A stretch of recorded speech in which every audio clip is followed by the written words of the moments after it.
Inviterei sul palco con me Sergia Adamo e Giulia Morello. Sergia Adamo, docente di letteratura all'Università di Trieste, esperta in studi di genere, e Giulia Morello, artista, scrittrice. Insieme apriamo una riflessione su questa eredità bella densa, no? Che ci ha lasciato Secondo atto, che ci ha portato tutti dentro la violenza. Ma dentro non solo l'agito violento, dentro il contesto di quella violenza, al prima e al dopo, no? Allora, insieme alle mie ospiti graditissime, anzi vi devo anche, lo avrete visto, manca una graditissima ospite, Celeste Costantino, presidente dell'Osservatorio sulle pari opportunità del Ministero della Cultura. Vi porto i suoi saluti, purtroppo per un imprevisto dell'ultimo momento non ha potuto essere qua con noi stasera, ma avrebbe molto voluto. Sì. E anche noi l'avremmo voluto. Quindi aprirei questa riflessione su di noi. Abbiamo osservato la violenza, a questo punto insieme osserviamoci tutti come collettività, grazie. E chiediamoci che parte abbiamo in tutto questo e perché. Io la chiamerei un po' la questione culturale, no? Quanto siamo impregnati di questa cultura, quanto la cultura è motivo del potersi perpetrare della violenza di genere. E allora su questo io, come ogni anno, aprirei con una citazione per poi lasciare la parola a Sergia Adamo prima di tutto e poi a Giulia Morello, che sa che è liberissima di intervenire quando vuole e a parlarci di fatto quindi di quanto il fenomeno della violenza sia influenzato da fattori culturali e di quanto, Giulia, questo è proprio il tuo campo, sempre più spesso si cerchino nuovi mezzi espressivi per renderla percettibile più, no? e rendere la società più consapevole. E allora vi porto un pezzettino di una poesia di una giovane poetessa, Elena Sastre, che è spagnola, che scrive: «Guardaci, siamo la luce delle nostre stesse ombre, il riflesso della carne che ci ha accompagnato, la forza che spinge l'onda più piccola. Siamo l'occasione dell'opportuno, la pace che termina con le guerre degli altri, ginocchia sbucciate che resistono coraggiosamente. Guardaci, perché l'ho visto nei nostri occhi quando ci siamo riconosciuti come umani, in questa foresta che non sempre ci comprende, ma che abbiamo conquistato». E allora, Sergia, guardiamoci, questo guardaci è potentissimo. Aiutaci a osservarci tutte. Perché la violenza è un fenomeno culturale e come possiamo ripartire dalla cultura? È una domanda naturalmente a cui non credo che questa sera troveremo una risposta univoca, però possiamo provarci. Credo che esperienze come quelle che abbiamo visto siano importanti, perché effettivamente ci hanno detto che mancano le parole, mancano le immagini, mancano i pensieri e ci manca la capacità di riconoscere la violenza. Tendiamo a pensare che tutto ciò che riguarda l'immaginario, la cultura, il nostro modo di rapportarci con le rappresentazioni, le narrazioni, sia tutto sommato poco importante, sia qualcosa di cui possiamo fare a meno, sia qualcosa di secondario. In realtà vediamo che è proprio lo spazio dove potremmo esercitarci, allenarci a fare delle piccole operazioni quotidiane che poi ci portano a vedere quello che appunto è sotto i nostri occhi e che consideriamo come normale, ma che normale assolutamente non è. Quindi l'abbiamo visto questa sera, ci sono tante forme di violenza che cominciano prima che la violenza effettiva, fisica, materiale si scateni.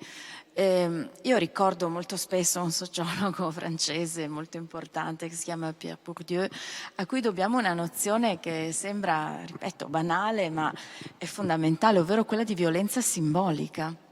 Esiste la violenza simbolica ed è un presupposto della violenza fisica, ma è anche qualcosa che agisce di per sé. Perché esiste una violenza delle parole, esiste una violenza dell'immagine, delle rappresentazioni, degli stereotipi, che è il sostrato con cui agiamo, con cui ci rapportiamo gli uni con gli altri, le une con le altre, e che poi appunto giustifica, no? Ci porta a non vedere. Credo che sia stato veramente È interessante questa sera vedere questa triade, questa trilogia di casi diversi, ma in cui si trovavano appunto tre donne che non sono state ascoltate, che non avevano modo, che non avevano le parole, che non avevano nemmeno lo spazio, no? Dove parlare. Si parlava anche di spazio, si parlava appunto di non avere, no? Una propria dimensione in tutti questi casi che sono stati presentati, no? La ragazza che si trovava a disagio in quella situazione, la madre che doveva concedere uno spazio al di fuori di sé, doveva ammettere che esiste qualcosa al di fuori di sé, e poi appunto questo spazio che voleva difendere Samira e che evidentemente non è stato compreso come spazio di salvaguardia di sé e della sua esistenza. E parleremo anche domani di un libro che è uscito, si chiama Lo spazio delle donne, che ha scritto una mia cara amica, e che appunto ci fa vedere proprio questo, che lo spazio delle donne molto spesso è qualcosa che viene rappresentato soltanto parzialmente, che resta fuori fuoco. No? Che tutto quello che si vede, tutto quello che emerge è soltanto una parte, no? È una cornice che lascia fuori tantissimo. È quello che appunto possiamo fare con la cultura, ma qui poi appunto Giulia ci dirà molto di più, con la cultura, con l'arte, con un certo tipo di sensibilità che va sviluppata da tanti punti di vista, no? Non c'è soltanto un tipo di azione, non è soltanto un mezzo, quello che possiamo usare per arrivare a parlare sempre di più. Io posso immaginare che siamo in un momento in cui a volte si pensa che si parli anche troppo, no, di questi temi. Evidentemente non se ne parla mai abbastanza se ogni giorno succedono queste cose, perché queste cose succedono, continuano a succedere, le donne muoiono, le donne subiscono violenza da tanti punti di vista. Ed è una violenza di genere, la subiscono perché sono donne, non per qualunque altro motivo, ma perché esiste un certo tipo di gerarchia nelle questioni di genere che fa sì che le donne siano in una posizione di particolare vulnerabilità. E non è facile naturalmente agire. E poi appunto questa situazione viene spesso acuita da quello che abbiamo visto. Mi è piaciuto molto anche questo spargere i giornali per terra. Sappiamo bene come i media siano comunque appunto molto spesso inadeguati a trovare le parole giuste, a trovare gli sguardi giusti, ma del resto l'abbiamo visto, anche le istituzioni non hanno gli strumenti, no? Molto spesso. Sì, perché correttamente tu dicevi che se ne parla sempre di più, purtroppo ancora molto spesso se ne parla male, no? Le parole che si usano sono parole che perpetuano gli stereotipi, che restringono questo spazio invece che allargarlo, no? Di fatto è un'eredità culturale che continua a essere davvero molto pesante in ogni ambito. Tu poi parlavi di spazio, io specie per quanto riguarda l'ambito culturale, che stasera è stato il nostro mezzo e anche il nostro campo un po' di esplorazione, no? Il nostro frammento, punto di osservazione privilegiato. E i numeri anche lì sono numeri di spazi davvero molto ristretti, no? Abbiamo un pay gap sempre sul 30%, quindi trasversale, ma c'è stata una ricerca UNESCO, per esempio tu parlavi di opere d'arte, nelle principali collezioni permanenti in Europa le opere delle donne sono dal 3 al 5%, questo dato a me ha colpito, di cui non ero a conoscenza, mi ha colpito moltissimo. Le opere vengono vendute a quasi il 50% in meno, oppure arrivando al teatro, e questi sono i dati di Amleta, uno scarto salariale del 27%, le registe donne solo il 17%, le protagoniste il 35%, giusto per darvi qualche numero su cui ragionare, perché ogni tanto poi magari il dibattito rischia di essere sfuggente, no? Allora rendiamola percettibile. Io proprio da qui volevo ripartire con Giulia Morello, e sempre Sergia liberissima di intervenire, chiedermi quanto è importante questa raccolta di dati e quanto la questione patriarcale è determinante nelle logiche anche del vostro settore, no? Quanto continua a essere influenzato nel suo funzionamento da regole che sono regole culturali ormai inadeguate, quando non vittimizzanti. Intanto buonasera a tutti e grazie di questo invito, perché per me è molto importante essere in un festival a parlare di questo argomento e in un festival del genere, direi. Allora, E il nostro settore, come tutti gli altri settori, risente del patriarcato, risente della disparità di genere, perché tutti noi siamo cresciuti e cresciute nella stessa cultura, anche noi donne.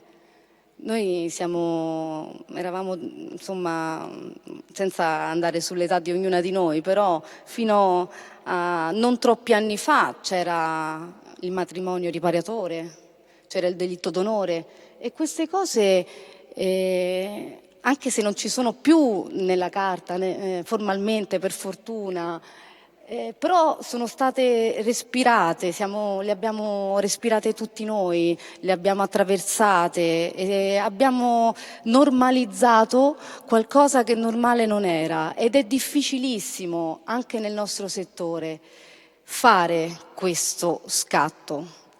Cioè, nessuno dirà mai non sono a favore della parità di genere, tutti diranno sempre, tutte le istituzioni con cui ci interfacciamo quotidianamente, con Amleta, con Women in Film, con tantissime organizzazioni al femminile che si occupano da anni di parità di genere.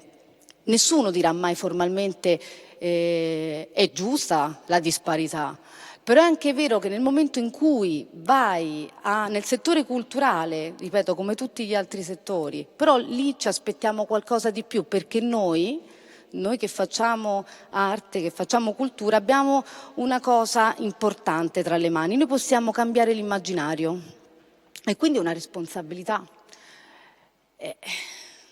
Quindi quando andiamo a chiedere alle istituzioni di ascoltarci, perché quei numeri che tu hai detto sono numeri reali, ma ce ne sono tantissime di dati che si possono dare. Possiamo parlare del numero delle drammaturghe che ci sono in Italia, possiamo parlare delle presenze nei cartelloni dei festival in Italia. Io vi invito, quando partecipate ai festival, per questo dico che questo è un bellissimo festival, perché la prima cosa che ho fatto è sfogliare il programma. Ecco, quando si vede una partecipazione delle donne sui palchi, ma anche dietro, nelle direzioni dei festival, perché sicuramente se in un festival c'è una direttrice donna, una direttrice artistica, sicuramente avrà uno sguardo di genere, perché la voce delle donne manca da sempre, manca in tutti i campi e manca anche in quello culturale. Quindi hai citato prima il dato di Amleta, è un'organizzazione che ammiro e stimo tantissimo, e con loro lavoriamo veramente in sinergia.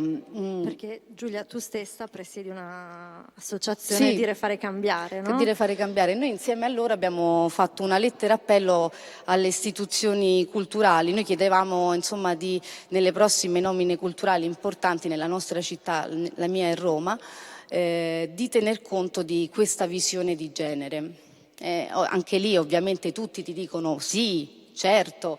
La questione è che però anche un semplice bando per principi di evidenza pubblica, quindi giustissimo, quando ti scrive per fare il direttore di un teatro pubblico devi avere delle precedenti esperienze, ma in Italia non ci sono donne che hanno quelle precedenti esperienze, voi capite che insomma, non vale niente quella dichiarazione espressa, perché non c'è la possibilità di accesso, perché non c'è il requisito. Sì, di fatto cavalca quella disparità e nel farlo continua a perpetrarla. Sì. Anche il tuo ambiente, l'ambiente accademico, sappiamo che è un ambiente faticoso, no? È un ambiente vivo e intellettualmente, dove si fa tanto, specialmente nella tua università, l'Università di Trieste è Anche all'Università di attivissima, Udine e anche si fa l'Università di moltissimo, Udine, infatti, assolutamente. sì, So sì. che No, hai ci sono collaborato. sicuramente, in questo momento c'è un particolare impegno da parte delle istituzioni, c'è un PNRR che ha una consistente parte che è dedicata al genere, e soprattutto hanno avuto un ruolo le istituzioni internazionali, soprattutto l'Unione Europea.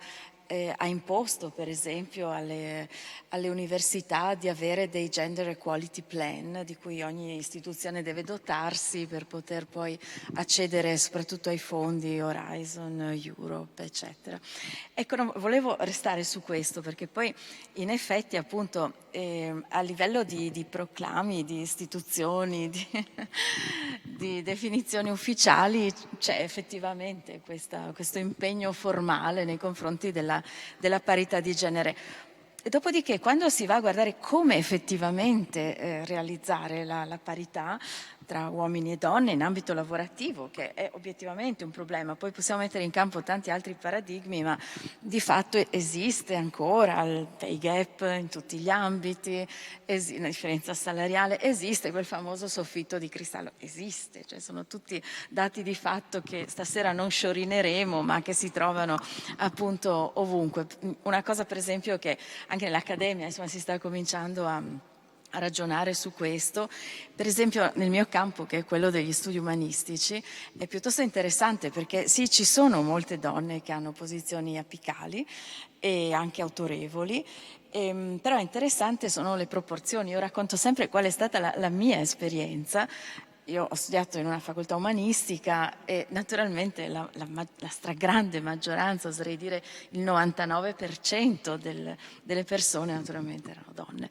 E ricordo benissimo che quando ho fatto l'esame per entrare al dottorato eravamo il 50 e il 50, che è già sorprendente. Anzi no, scusate, eravamo 2/3 e 1/3, che però è già sproporzionato rispetto alla base.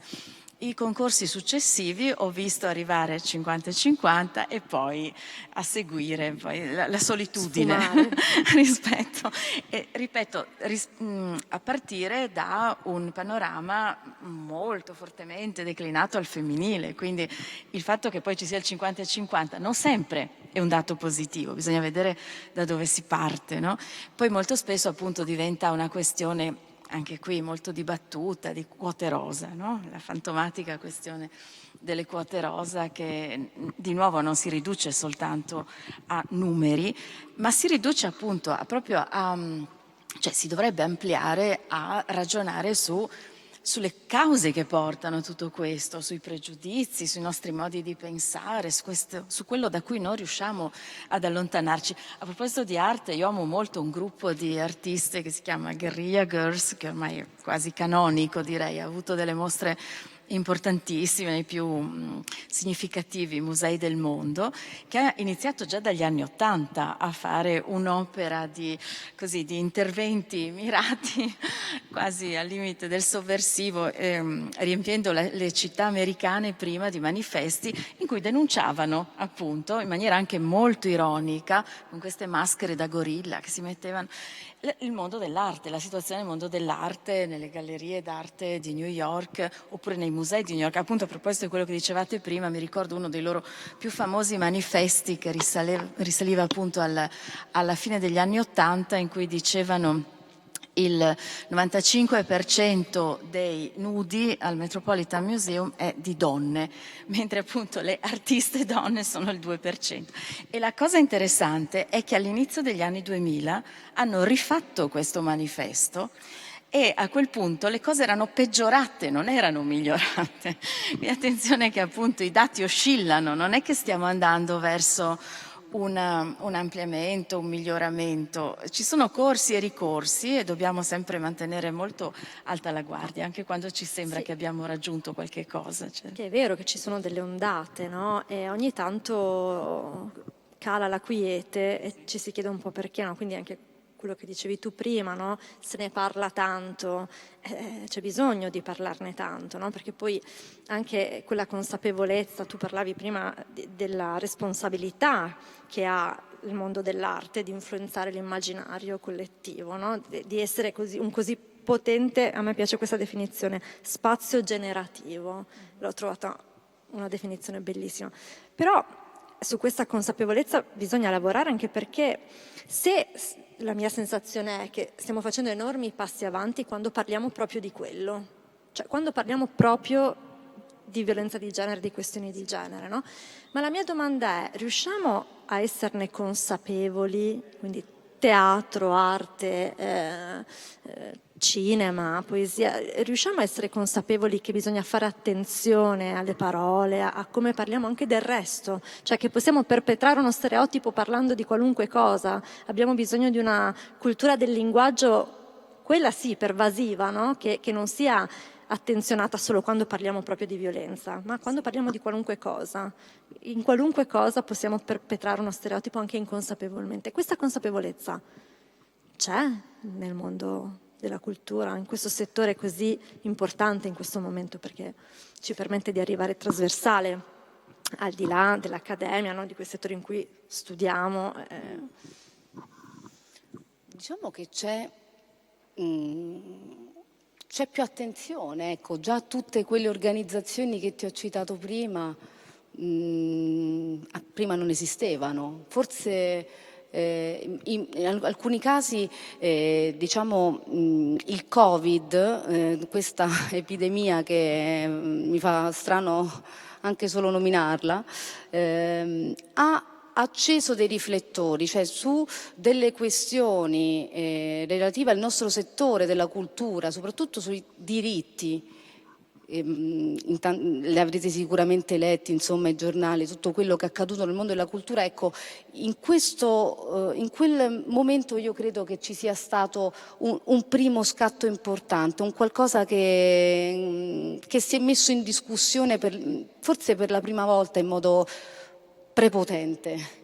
Poi è nato, mi dispiace che non c'è Celeste Costantino questa sera, che non è potuta essere con noi, perché l'osservatorio, ecco, la nascita di un osservatorio dentro un Ministero della Cultura, credo che sia un fatto abbastanza epocale, perché gli unici dati che esistono sono pochi, cioè, nel senso sono tutti, diciamo, molto coerenti, però sono fatti da appunto associazioni molto coraggiose e piene di voglia di cambiare le cose come Amleta, però in realtà servono dei dati istituzionali. La loro autorevolezza, forse anche perché poi sono meno strumentalizzati. È anche un modo per misurare delle cose, cioè nel nostro settore, nei festival, visto che siamo in un festival, cambiano notevolmente i compensi degli uomini e delle donne, cioè le madrine dei festival, di solito le madrine guadagnano molto meno degli uomini per fare lo stesso mestiere. Ho fatto un esempio sull'aspetto economico, ma in realtà riguarda anche i ruoli, proprio perché non c'è una scrittura, non c'è una drammaturgia, non c'è una visione di genere, quindi è molto difficile calarla dall'alto. È un processo di trasformazione, è un po' come, visto che tu sei un'avvocata, è un po' come appunto dire le leggi sono state fatte, ne abbiamo forse bisogno di altre, sì, sicuramente sì, però sono state importanti quelle rispetto alla violenza di genere, però non basta,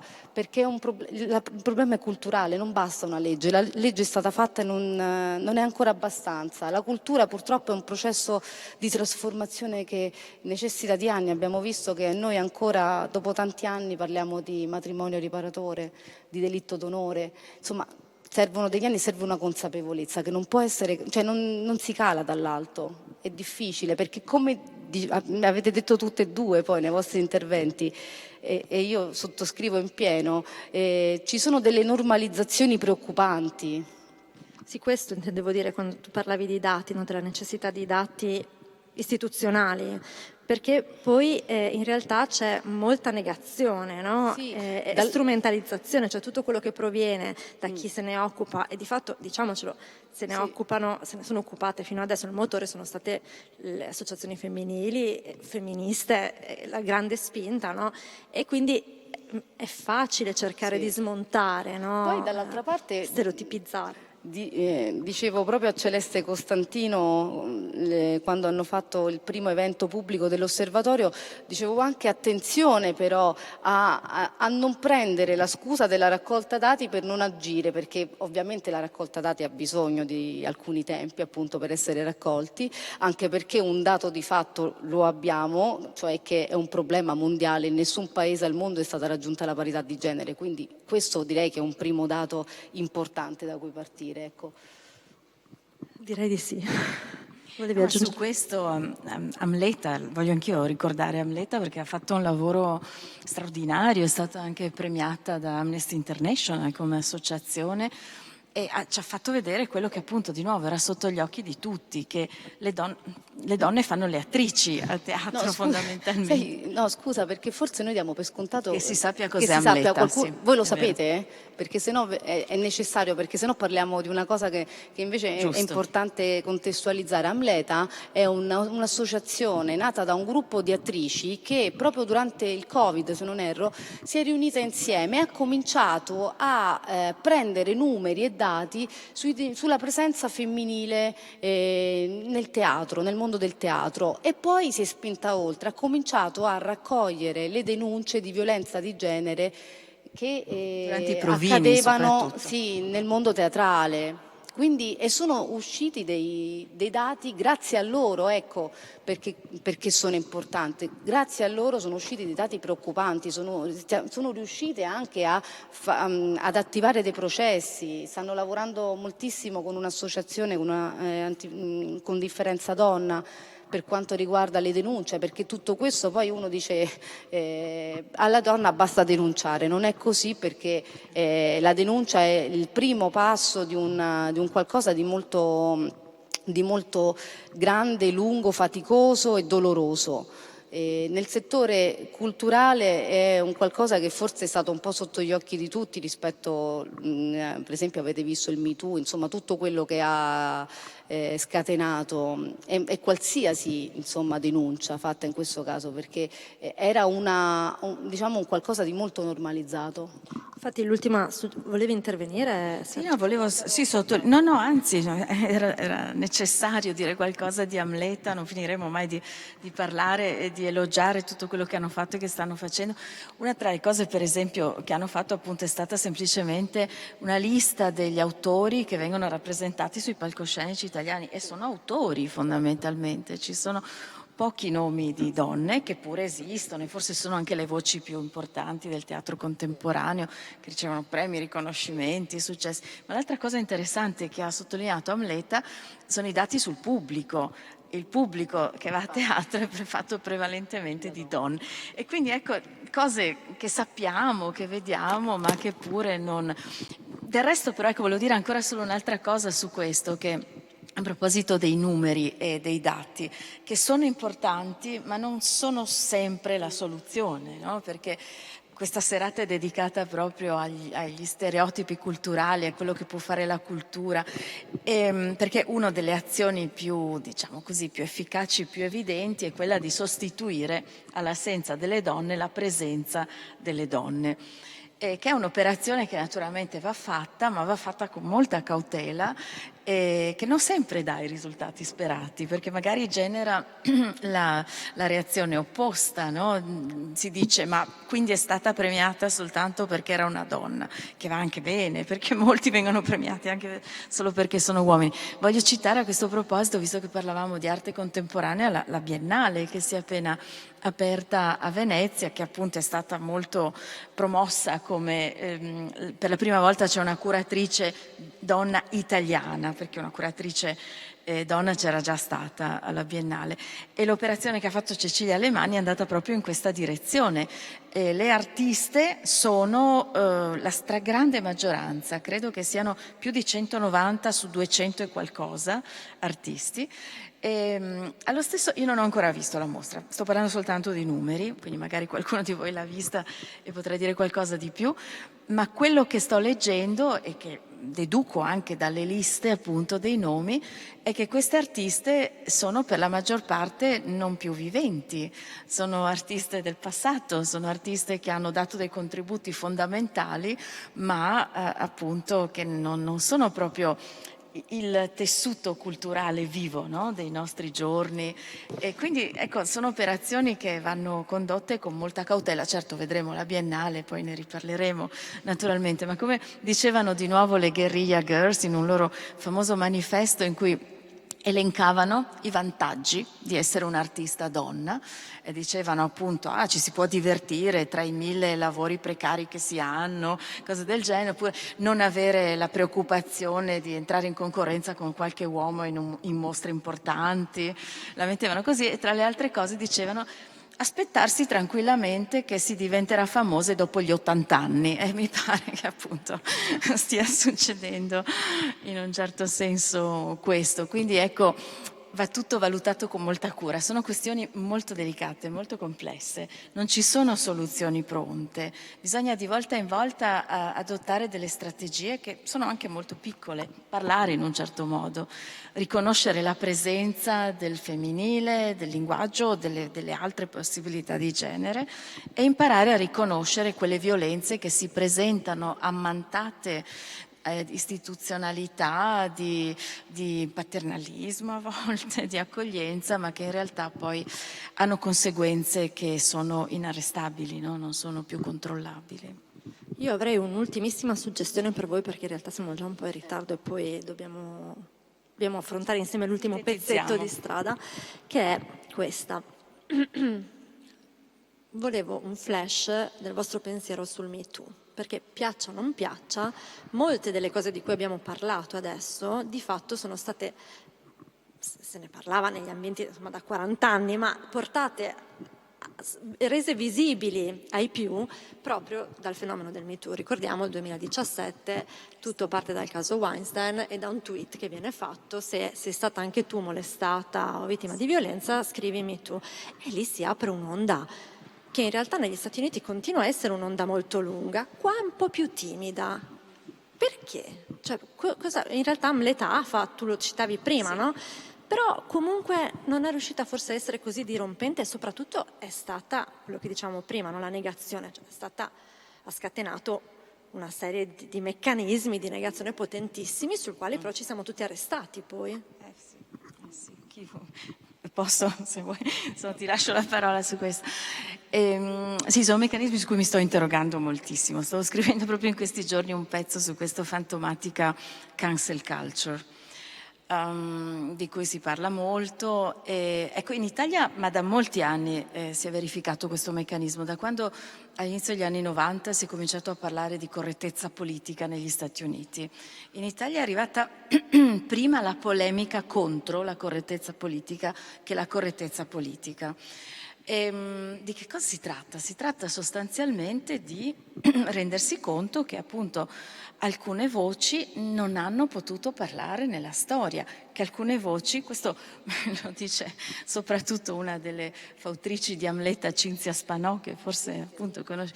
Cinzia, che cos'è la cancel culture? La cancel culture sono, per esempio, io ho collaborato a uno spettacolo in cui lei anche ha lavorato, sono tutte le scienziate che hanno dato contributi eccezionali alle nostre vite, per esempio fotografando per la prima volta la struttura del DNA, Rosalind Franklin.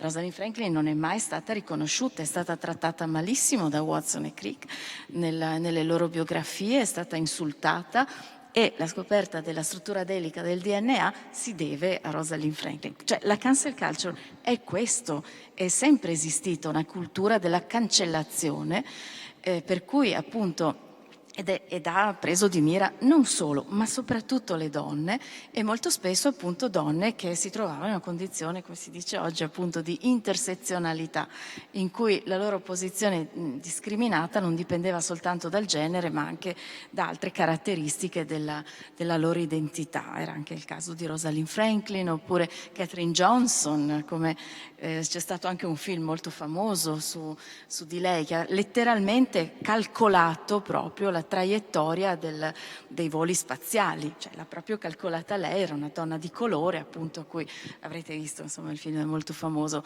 e non sono leggende. Allora, questa è la cancel culture. La cancel culture è questa cancellazione sistematica del contributo, della presenza, del pensiero delle donne nella storia. Ora, se questo pensiero sta emergendo, e chiaramente ha bisogno di rivendicare se stesso, ha bisogno a volte anche di gridare "Me too", ha bisogno di dire quello che c'è stato. Sono fasi storiche, sono strategie, c'è bisogno a volte appunto di dipingere forse di rosa una statua di chi non ha saputo riconoscere un certo tipo di soggettività e l'ha ridotta a un oggetto a sua disposizione, insomma, facendo riferimento a quello che forse sapete. Quindi ecco, io trovo che in Italia appunto ci sia una visione distorta di tutto questo, perché il punto di partenza è che ci sono almeno più del 50% dell'umanità che comunemente non riescono a parlare, non riescono a dire quello che sono e quindi bisogna trovare i modi, fare in modo appunto che ogni donna possa non trovarsi come la ragazza che abbiamo visto prima davanti al carabiniere. Devo dire che tra tutte le parti dello spettacolo quella che mi ha più stretto il cuore è la prima, che forse era la meno così evidentemente violenta nella sua rappresentazione, ma che dava proprio l'idea di questa impossibilità. Era un atto di cancellazione, quella era cancel culture. Io a questo punto, se sei d'accordo, perché siamo tardissimo, devo correre, scusatemi, e chiamerei sul palco insieme a noi Giulia Corradi, la regista dello spettacolo che avete visto, Forse anche Silvia Vallerani voleva anche salire. Silvia Vallerani, e chiederei loro... Ci sono? Sono andate via? Io non vedo niente. Sono andate No, via. vedo arrivare qualcuno, eccola. Chiederei loro di annunciare i 4 video finalisti di questo video contest lanciato Giulia, eccola. da Mask nell'ambito di Never Again. Sì, Never Again è un Prego. progetto europeo di cui avete visto lo spettacolo. Lo spettacolo, anzi, ci teniamo a dirlo, che è utilizzato nelle aule della formazione dove partecipano avvocati, avvocate, giornalisti, giornaliste, forze dell'ordine. E Giulia, ti passo la parola perché siamo in ritardo. E andiamo avanti. Sì. Allora, permettimi di ringraziare, noi siamo qui per dire i video finalisti del video contest, ce ne sono arrivati tantissimi e noi ringraziamo quindi tutti quelli che hanno partecipato, tutte le persone che hanno preso parte a questo video contest, e permettetemi anche di ringraziare la giuria tecnica che ha scelto per noi questi video finalisti. Astrid De Berardinis, vicepresidente di Women in Film, Fabia Bettini, direttrice artistica di Alice nella città, Paolo Camilli, autore, attore e content creator, Irene De Marco del Festival di Marte Live e Cinzia Spanò di Amleta, che abbiamo parlato. Stracitata. Allora, prima lanciamo quindi video, giusto? Vado. Con A Nerd, riflessione intersezionale di Francesca Giunta, 4-in-1 di Sara Mangialardi, Silenzio di Karin Maltempo, Da non pubblicare video 31 di Elisa Pessa e di Kezia Zanardini. Questi videoclip, questi video non sono videoclip, scusate, era tardi, sono frutto di un bando di concorso che abbiamo fatto, abbiamo lanciato ai giovani per raccontare cosa è secondo loro la vittimizzazione secondaria, e questi sono i 4 video finalisti che vedrete. Il premio verrà assegnato... Il premio lo assegniamo a ottobre ad Alice nella città, quindi al Festival del Cinema di Roma, la sezione autonoma e parallela di Alice nella città.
Mm?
Devi smetterla di pensarci. Non è successo niente. I maschi sono fatti così. Es wäre besser, ihn nicht anzuzeigen.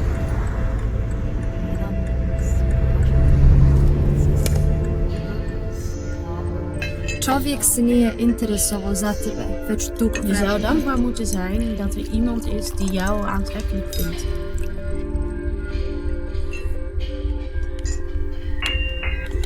एक मर्द को तो हमेशा सेक्स करने का मौका ही चाहिए। खड़ा होने का आनंद तुमने भी तो लिया है। Sonuçta bir fahişesin. Ne bekliyordun ki?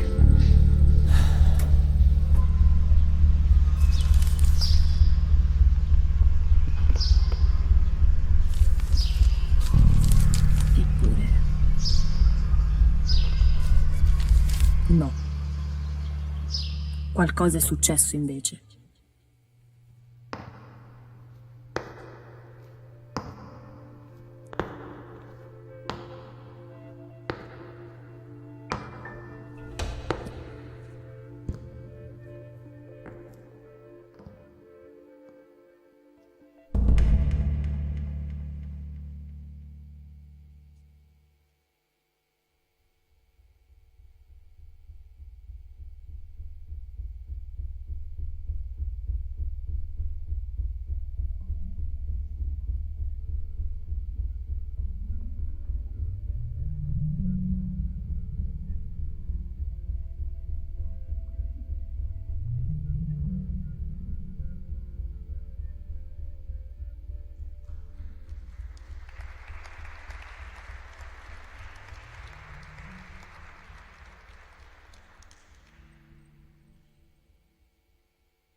Raccontare, tu racconta quello che vuoi. Ma sono la prima o avete intervistato anche altre?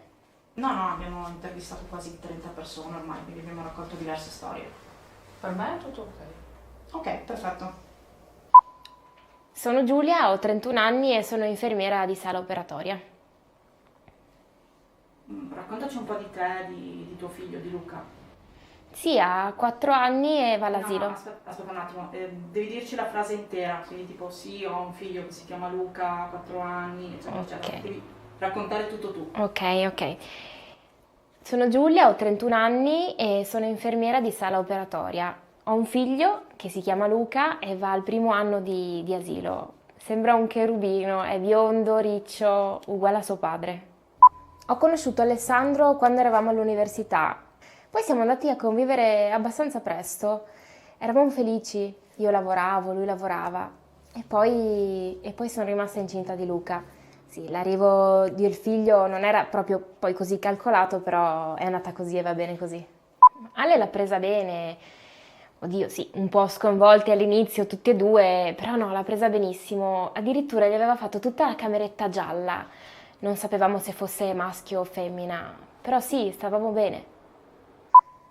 Beh, quando è nato il bambino io ero a casa in maternità, andava tutto bene fino a quando Ale non ha perso il lavoro. Quindi ci siamo accordati e io sono tornata un po' prima del previsto a lavorare in ospedale. Quindi in quel periodo ero sempre fuori casa, tornavo tardi e Ale ha iniziato a diventare geloso. Pensava addirittura io avessi qualche storia con il mio collega di lavoro. Diceva che se io andavo in giro a scopare con altri, lui poteva fare quello che voleva. Scusa, però ragazzi, facciamo un po' di attenzione. Puoi dirci in camera quello che ci hai detto prima? All'inizio non era così grave, alla fine urlavamo tutti e due. Anche quando ha iniziato a spingermi addosso al muro, a strattonarmi, non sembravano cose così gravi. Una volta però mi sono spaventata, sì. Quel giorno in cui mi ha messo le mani al collo. Sai, le mani al collo...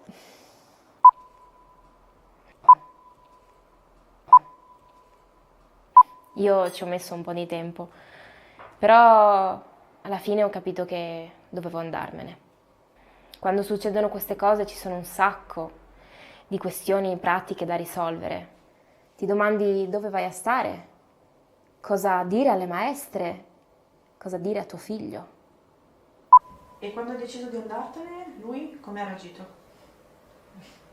Bene, ma non benissimo, così si dice. Lui non voleva separarsi. Diceva che Luca aveva diritto ad un padre, e aveva ragione, ma io e lui non potevamo più stare insieme. Una volta lui mi ha spinta al muro e io l'ho spinto via e spingendolo l'ho graffiato. Inizialmente si è fermato e poi è scappato via. Io pensavo fosse sorpreso della mia reazione finalmente. E invece si è fotografato i graffi, li ha fatti vedere al giudice e all'avvocato. Dicono che Luca non deve più stare con me. È stato più furbo, sì. Avrei potuto anch'io fare le foto, ma non ci ho mai pensato.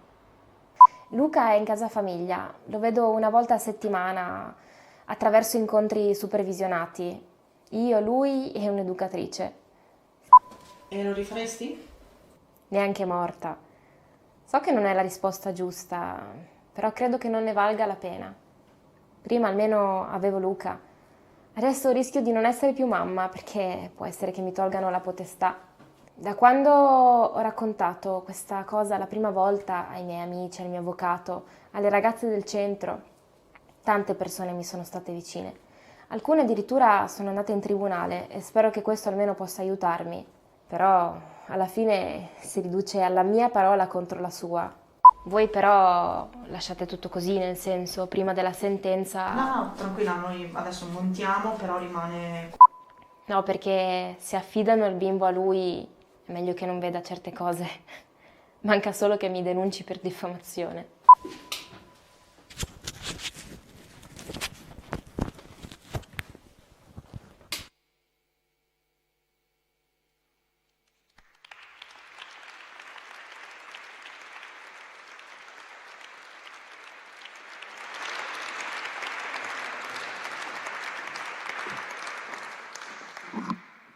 Grazie a tutti e soprattutto grazie a Sergio Adamo, Giulia Morello, Giulia Corradi, gli attori. Grazie a voi che siete stati con noi e buona serata.